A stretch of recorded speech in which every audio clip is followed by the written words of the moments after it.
सर्वांचे परत एकदा JNS बेसिक झुलॉजी या यूट्यूब चॅनलवर मी स्वागत करतो। या मागच्या व्हिडिओमध्ये आपण वेक्टर बॉर्न डिसीजेस किंवा कीटकजन्य रोग याची माहिती घेतली होती। त्यासोबत मलेरिया पॅरासाइट कशामुळे होतो, हा मलेरिया पॅरासाइट मानवी शरीरामध्ये कशा प्रकारे प्रवास करतो किंवा एंट्री करतो आणि त्यामुळे काय होतं याची पण माहिती आपण या आधीच्या व्हिडिओमध्ये घेतलेली आहे। त्यासोबत मलेरिया होऊ नये म्हणून कुठल्या प्रकारचे उपाय केले गेले पाहिजे याची पण माहिती घेतलेली आहे। तशाच प्रकारे डासांमुळे होणारा आणखीन एक महत्त्वाचा रोग आहे ज्याचं नाव आहे डेंग्यू। डेंग्यू हा एक आता सध्याच्या काळामध्ये अतिशय वेगाने पसरणारा अशा प्रकारचा रोग आहे। त्याला डेंग्यू ताप किंवा डेंग्यू म्हणतात। हा एक विषाणूजन्य रोग आहे। विशेष प्रकारच्या डासांच्या मादीच्या चावण्यामुळे हा रोग प्रसार होतो। यामध्ये इजिप्शियन एडिस इजिप्ती किंवा इजिप्शियन एडिस इजिप्ती नावाच्या डासांद्वारे हा रोग पसरतो। हा एक फ्लूसारखा विषाणूजन्य रोग आहे जो लहान मुले व प्रौढांमध्ये किंवा मोठ्या माणसांमध्ये मोठ्या प्रमाणात दिसून येतो। हा कधीकधी प्राणघातक ठरू शकतो। त्यामुळं या रोगांवर शक्यतो लवकरात लवकर उपचार घेणे गरजेचे आहे। यामध्ये याची लक्षणं जी आहे ते असंसर्गजनिक किंवा न ओळखू येणारी असू शकतात किंवा गंभीर नसलेल्या स्वरूपातही असू शकतात किंवा गंभीर स्वरूपातही असू शकतात।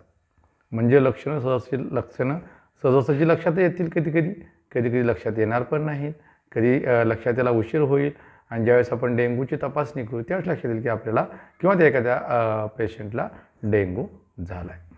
यामध्ये एकूण 4 टप्पे असतात। या 4 टप्प्यामध्ये हा डेंग्यूचा ताप पसरत असतो। एक आहे पहिला टप्पा आहे उष्मायन म्हणलं जातं त्याला, इंग्लिशमध्ये त्याला इन्क्युबेशन पिरियड म्हणतात। उष्मायन म्हणजे संक्रमित डास चावल्यानंतर साधारण 4 ते 10 दिवसानंतर ही स्टेज आपल्याला दिसायला लागते। संक्रमण उष्मायन स्टेज इन्क्युबेशन पिरियडचा कालावधी जो आहे तो 4 ते 10 दिवसाचा आहे। ताप येणं त्यानंतर सेकंड स्टेज जी आहे ती ताप येणं हा प्रकार आहे। म्हणजे ताप येणं म्हणजे त्याला फेब्रिल पिरियड म्हणतात।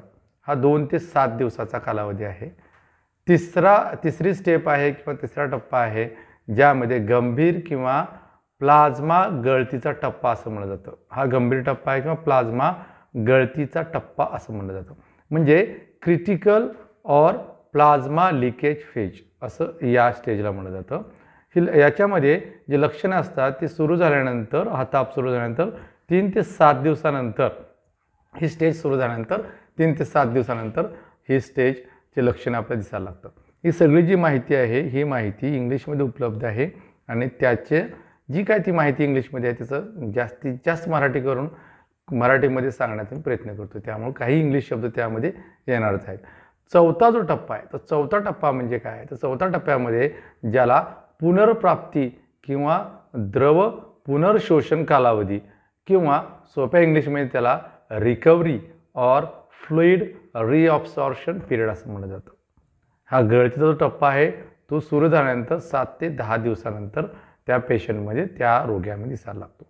हे 4 टप्पे आहेत। या 4 टप्प्यामध्ये हा रोग पसरतो असं म्हणायला हरकत नाही। त्यानंतर एखाद्या व्यक्तीला अचानक जर ताप यायला लागला म्हणजे साधारण 39 ते 40 डिग्री सेल्सिअस ताप त्याच्या अंगामध्ये असेल किंवा आणि त्यासोबत आणखीन काही लक्षणं 1 किंवा 2 पुढे सांगणारी जी लक्षणं आहेत त्यापैकी त्याच्यासोबत आणखीन काही लक्षणं असतील जसं की तीव्र डोकेदुखी असेल, डोळ्यांच्या बुबुळामागे वेदना होत असतील, डोळे दुखत असतील किंवा स्नायू आणि सांधे यामध्ये वेदना होत असतील, त्याला मळमळ होत असेल, उलट्या होत असतील किंवा त्याचे लिम्फ नोड्स जे आहेत लिम्फ नोड्स वाढले असतील किंवा अंगावर पुरळ आले असतील, हे सगळे लक्षणं त्यासोबत ताप म्हणजे डेंग्यू असण्याची शक्यता जास्त असते। मग या तापाच्या सुरुवातीच्या टप्प्यामध्ये इतर जे तीव्र ज्वरजन्य रोगापासून डेंग्यू तापाचा वैद्यकदृष्ट्या फार कठीण आहे की वेगळं करणं। म्हणजे ताप नेमकं कशामुळे आला आहे, इतर रोगामुळे आला आहे का डेंग्यूमुळे आला हे वेगळं करणं थोडंसं अवघड जातं। मुलांच्या बाबतीत खास करून यामध्ये लक्षात येत नाही की मुलांच्या बाबतीत त्यामध्ये बरेचदा जो ताप आहे पण तो सामान्य प्रौढापेक्षा त्यामध्ये कमी लक्षण दिसायला लागतात। म्हणजे सामान्य जे लोक आहेत किंवा जे प्रौढ लोक आहेत त्यांच्यापेक्षा लहान मुलामध्ये काही वेगळी लक्षणं दिसायला लागतात. त्यामुळे त्यांच्यामध्ये डेंग्यू ताप जो आहे तो लवकर किंवा डेंग्यू निदान लवकर होत नाही. मग त्यांना लहान मुलांमध्ये डेंग्यूचं निदान करणं यामुळं कठीण जातं किंवा उशीर लागतो त्याला. डेंग्यू रुग्णाचे योग्य उपचार केल्यानंतर त्यांच्या मृत्यूचं प्रमाण लक्षणीयरित्या कमी होऊ शकतं. पण जर उपाय नाही केले तर हा सुद्धा रोग धोकादायक ठरू शकतो. गंभीर डेंग्यू म्हणजे ज्याला formerly called dengue haemorrhagic favour असं म्हणतात. गंभीर डेंग्यू हा अतिशय घातक आहे, कारण तो प्लाझ्मा गळती, द्रव साठणे, श्वसनाचा त्रास, गंभीर रक्तस्राव किंवा अवयव निकामीसुद्धा करू शकतो. यामध्ये त्यावर तातडीनं उपचार करणं आवश्यक आहे. म्हणजे शरीराच्या तापमानात जर कधीकधी घट होते, म्हणजे 38 डिग्री सेल्सिअसपेक्षा कमी तापमान होऊ शकतं कधीकधी या लक्षणामध्ये, गंभीर डेंग्यूमध्ये. त्यासोबत आणखीन काय लक्षण, त्यामध्ये ओटीपोटीमध्ये दुखतं, तीव्र त्रास होऊ लागतो, उलट्या होऊ शकतात, हिरड्यामध्ये रक्त येऊ शकतं, थकवा आणि त्या पेशंटला अस्वस्थता जाणवू शकते. ही सगळे गंभीर डेंग्यूचे लक्षण आहेत. डेंग्यू तापावर तसं बघायला गेलं तर कुठल्याही प्रकारची विशिष्ट उपचार पद्धती उपलब्ध नाही. पण वेगवेगळ्या तापासाठी वापरले जाणारे जे औषध आहेत तेच डेंग्यू तापामध्ये वापरले जातात. म्हणजे तापाच्या अवस्थेमध्ये काही अँटीपायरेटिक औषधं, काही वेदनाशामक औषधं रोग्यास दिली जातात. म्हणजे हे सगळे जे आहेत ते त्या रोगाचा ताप कमी करण्यासाठी किंवा त्यांचे लक्षणे जे आहेत ते दूर करण्यासाठी अशा प्रकारची उपचार पद्धती वापरली जाते. अशा पेशंटला, ज्याला डेंग्यू झाला आहे अशा पेशंटला म्हणजे डिहायड्रेशन होण्याची शक्यता असते. म्हणून त्याच्या शरीरामधील पाण्याची पातळी योग्य ठेवणं महत्त्वाचं असतं. त्यासाठी त्याला सतत द्रव पदार्थ खाऊ घातले पाहिजेत. पेशंटचं हायड्रेशन होणं महत्त्वाचं आहे.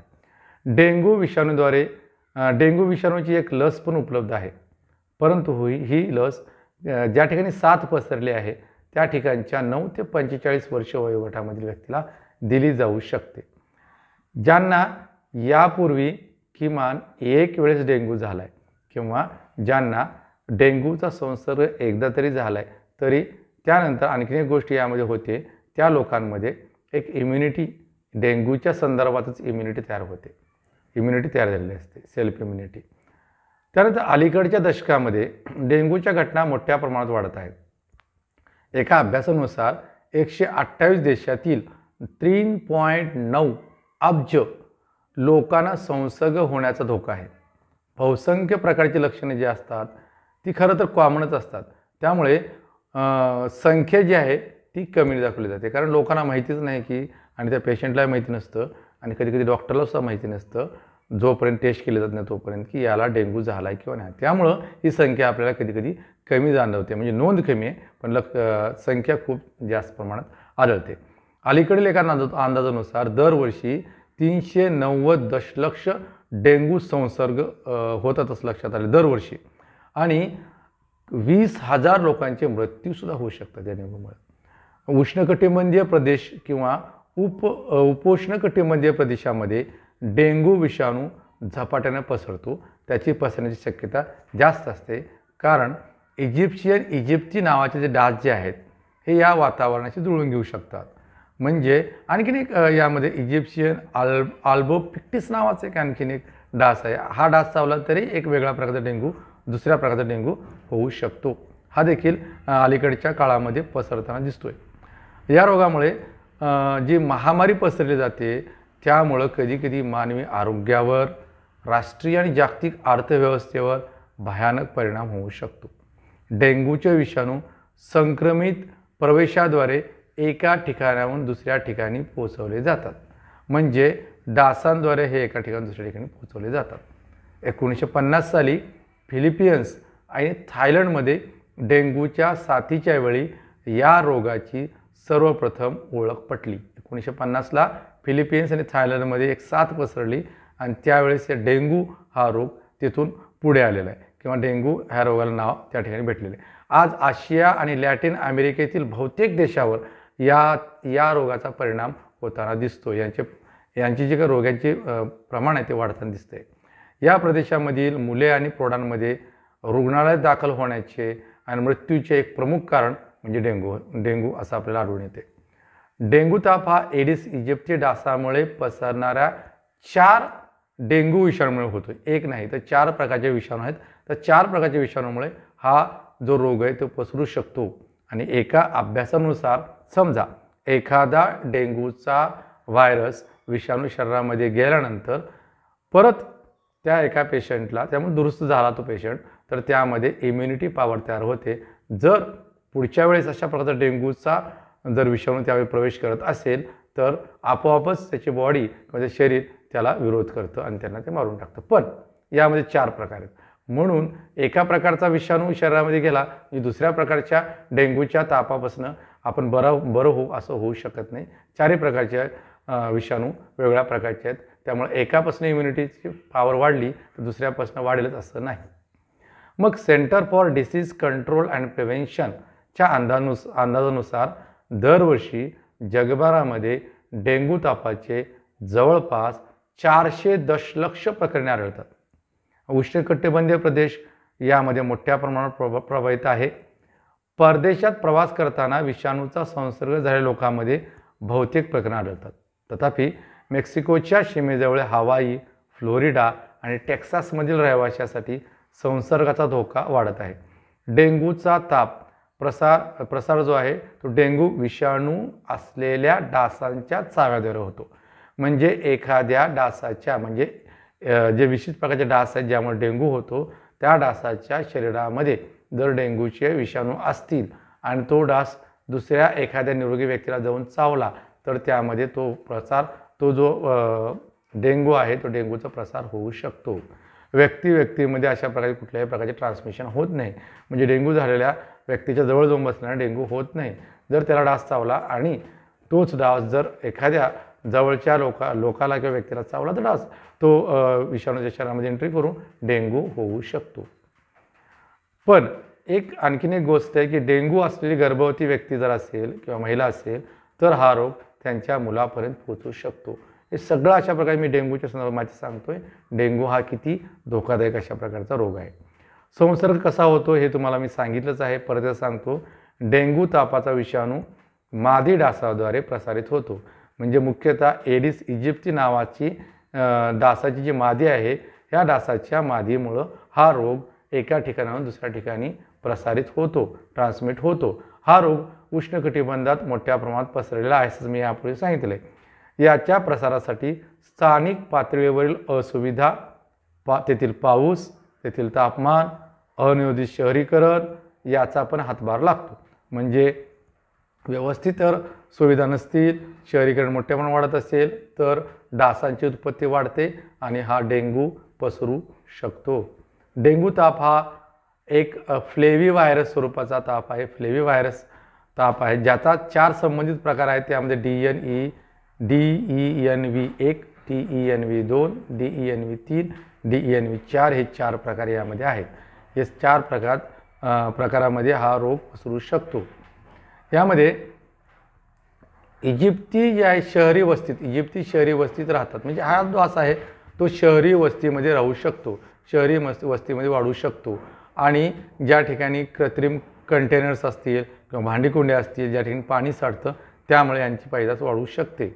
या डासांचं जे एक वैशिष्ट्य आहे, हे डास म्हणजे दिवसा पहाटे किंवा संध्याकाळी चावतात.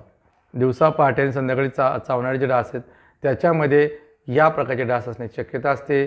या दरम्यान मादी डास अनेक जणांना चावू शकते. या डासांची अंडी 1 वर्षापेक्षा जास्त काळापर्यंत त्यांच्या प्रजननाच्या ठिकाणी, कोरड्यासुद्धा ठिकाणी राहू शकतात. आणि जेव्हा त्यांना पाण्याचा संपर्क येतो त्यावेळेस त्यांचं उभवीकरण होतं. त्यामधून त्यांची जी काही छोटी लार्वे आहेत ते बाहेर पडू शकतात किंवा त्यांची पिले त्यामधून बाहेर पडू शकतात. डेंग्यू तापाची थोडक्यात लक्षणे मी सांगितले की ताप येतो. तर आणखीन काही लक्षणं आहेत. जर तुम्हाला किंवा एखाद्या व्यक्तीला डेंग्यू ताप असेल तर सुरुवातीच्या संसर्गानंतर साधारण 4 ते 10 दिवसानंतर त्याची लक्षणे दिसायला लागू शकतात किंवा जाणवू शकतात. अनेक प्रकरणामध्ये लक्षणे सौम्य असतात त्यामुळे ते लवकर जाणवत नाहीत. ते फ्ल्यू किंवा इतर संसर्गजन्य रोगासारखे असू शकतात. सामान्य लक्षणे साधारण 2 ते 7 दिवस टिकतात. पण परत ताप येत असेल तर लक्षात घ्यायचे की त्या डेंग्यू ताप असण्याची शक्यता आहे. यामध्ये तापमान शरीराचं अचानक वाढतं, ते साधारण 41 डिग्री सेल्सिअसपर्यंत जाऊ शकतं किंवा 106 फॅरेनहीटपर्यंत तापमान शरीराचं ताप वाढू शकतो. तीव्र डोकेदुखी हे एक लक्षण आहे, मी सांगितलं यापूर्वीच. लसिका ग्रंथींना सूज येणे म्हणजे लिम्फ ग्लँड्सला सूज येऊ शकते. तीव्र सांधेदुखी किंवा स्नायूमध्ये वेदना होऊ शकतात. त्वचेवर पुरळ येऊ शकतात, म्हणजे हा ताप ज्या कालावधीपर्यंत राहिला तर त्वचेवर पुरळ पण येऊ शकतात. त्यासोबत गंभीर स्वरूपाचा जर ताप असेल तर त्यामध्ये काही वेगळी लक्षण दिसतात, जसं की पोटदुखी आहे, उलट्या होणे हे लक्षण दिसू शकतात. नाकातून किंवा हिरड्यामधून सौम्य रक्तस्राव होऊ शकतो, जुलाब होऊ शकतात, जुलाबामधून रक्त बाहेर पडू शकतं, उलटीद्वारे रक्त शरीराच्या बाहेर पडू शकतो. त्या एखाद्या रोग्याला थकवा येतो, अस्वस्थता त्याची वाढते, त्याची चिडचिड वाढू शकते. डेंग्यू तापाचे निदान कसं करतात? डेंग्यू ताप आहे किंवा नाही हे ओळखण्यासाठी एक 2 टेस्ट आहेत. त्या 2 टेस्टद्वारे डॉक्टर ओळखतात की एखाद्या रोग्याला डेंग्यू आहे किंवा नाही. त्यामुळे 2 ज्या टेस्ट आहेत त्या टेस्टमध्ये एक आहे व्हायरॉलॉजिकल चाचणी किंवा व्हायरॉलॉजिकल टेस्ट आणि दुसरी आहे सेरोलॉजिकल चाचणी किंवा सेरोलॉजिकल टेस्ट. व्हायरॉलॉजिकल टेस्ट जी आहे, ज्याला विषाणूजन्य चाचणी असं मराठीमध्ये म्हणूयात, व्हायरॉलॉजिकल टेस्ट विषाणूजन्य चाचणी, यामध्ये ही चाचणी व्हायरसच्या घटकांची थेट तपासणी करते. या प्रकारच्या चाचणीसाठी अनेकदा विशेष उपकरण लागू शकतात किंवा तांत्रिकदृष्ट्या प्रशिक्षित कर्मचाऱ्यांची आवश्यकता असते ही टेस्ट करण्यासाठी. त्यामुळे या प्रकारची चाचणी सर्व वैद्यकीय सुविधांमध्ये उपलब्ध असेलच असं नाही. दुसरी जी टेस्ट आहे सेरोलॉजिकल चाचणी किंवा सेरोलॉजिकल टेस्ट, ही चाचणी सध्याच्या किंवा अलीकडील संसर्गाची खात्री पटवते. यामध्ये या चाचणीद्वारे शरीरातील अँटीबॉडीजचा शोध लागतो, अँटीबॉडीज शोधते ही चाचणी आणि त्यामुळे लक्षात येतं की डेंग्यू आहे किंवा नाही. त्यानंतर डेंग्यू तापावर उपचार कुठले आहेत? खास करून डेंग्यूच्या संसर्गासाठी कोणतीही विश्वसनीय औषधे नाहीत किंवा उपचार नाहीत, असे मी यापूर्वी पण सांगितलेलं आहे. तुम्हाला डेंग्यू आहे असे वाटत असल्यास तुमचा ताप, डोकेदुखी, सांधेदुखी कमी करण्यासाठी तुम्ही ओव्हर द काउंटर अशा प्रकारची काही वेदनाशामक औषधांचा वापर करू शकता किंवा हे डॉक्टर करतात. रोग्याने विश्रांती घेणं महत्त्वाचं आहे. भरपूर द्रव पदार्थाचं सेवन करणं महत्त्वाचं आहे. आजारपणाच्या पहिल्या काही तासानंतर रोग्याला तपासणीसाठी शक्य तितक्या लवकर दवाखान्यामध्ये नेणं आवश्यक आहे. त्या ठिकाणी ॲडमिट होऊन त्याची जी टेस्ट आहे त्याची टेस्ट करून त्याप्रमाणे त्यावर औषध उपचार चालू केले गेले पाहिजेत. तर डेंग्यू ताप कसा टाळावा हे तुम्हाला शेवटी सांगतो. आता रिसेंटली डेंगा वॅक्सिया नावाची एक नवीन डेंग्यूवर लस उपलब्ध झाली आहे. 2019मध्ये अन्न आणि औषध प्रशासन म्हणजे FDAने याला मंजुरी दिली आहे. ती काही देशांमध्ये उपलब्ध आहे आणि दर 6 महिन्याच्या अंतरानंतर 3 डोस दिले जातात, ज्यामुळं परत डेंग्यू होत नाही. पण आपण काय करू, सध्याच्या काळामध्ये आपण काय करू शकतो, तर डास चावू नये यासाठी वेगवेगळ्या उपाययोजना करायच्या. म्हणजे मलेरिया पॅरासाईट होऊ नये म्हणून कुठल्या प्रकारची उपाययोजना करायची, डास चावू नये म्हणून काय करायचं याची माहिती एका स्वतंत्र व्हिडिओमध्ये मी सांगितले. तेच उपाययोजना इथे करायचे. पण आणखीन काय यामध्ये आणखीन एकदा रिपिटेशन थोडक्यात बघूयात. त्याचसोबत डास चावू नये म्हणून काय करायचं, डास चावू नये याची काळजी घ्यायची आणि डासांची संख्या कसं कमी होईल याची पण आपण काळजी करणं गरजेचं आहे. यामध्ये जास्त लोकवस्तीच्या ठिकाणी जाण्याचं टाळायचं. घरामध्ये आणि घराबाहेर डास प्रतिबंधक जे साधने त्यांचा वापर करायचा. लांब बाह्याचे शर्ट वापरायचे किंवा फुल पॅन्ट वापरायच्या, म्हणजे त्या ठिकाणी डास चावणार नाहीत. खिडकी किंवा दरवाजे आहेत यांना स्क्रीनिंग करायचं म्हणजे जाळ्या लावायच्या, यामुळे काय होतं डास आत येत नाहीत. झोपण्याच्या ठिकाणी मच्छरदाणीचा वापर करायचा. सहसाही डास दिवसा चावतात, त्याप्रमाणे उपाययोजना करायची. डासांची संख्या कमी करण्यासोबतच डासांची उत्पत्ती क्षेत्र जे आहेत, ज्या ठिकाणी डास अंडी घालू शकतात, ज्या ठिकाणी डासांची वाढ होऊ शकते, अशी उत्पत्ती क्षेत्र जे आहेत ती उत्पत्ती क्षेत्र पण आपण नष्ट करणं आवश्यक आहे. हे कुठं डास अंडी घालू शकतात, ज्या ठिकाणी पाणी साठून राहतं काय कालावधीसाठी त्या ठिकाणी डास अंडी घालू शकतात. म्हणजे रिकामी टायर्स आहेत, रिकामी डबे आहेत, काही फ्लॉवर पॉट्स आहेत, रिकामी भांडे आहेत, या भांड्यामध्ये पाणी साठून राहतं आणि त्यामध्ये डास अंडी घालतात. मग हे जे आहे या ठिकाणी जे पाणी आहे या वेगवेगळ्या ठिकाणी जे पाणी साठतं ते पाणी सांडून टाकायचं. अशा प्रकारची साधनं आहेत, स्वच्छ धुवून घ्यायची. वेळोवेळी त्यामधलं पाणी जर आपण काय केलं, टाकून दिलं आणि ते स्वच्छ केले तर कुठल्याही प्रकारच्या डासाची पैदास होणार नाही आणि डेंग्यूचा प्रसार होणार नाही. जर अशा प्रकारचे तुम्हाला व्हिडिओ आवडत असतील आणि जे मराठीमध्ये आहेत मी सांगण्याचा प्रयत्न करतो आहे, तर तुम्ही तुमच्या मित्रासोबत हे व्हिडिओ शेअर करा, चॅनलला लाईक करा, कॉमेंट्स करा आणि त्यासोबत सबस्क्राईब करता आलं तर करण्याचा प्रयत्न करा. धन्यवाद.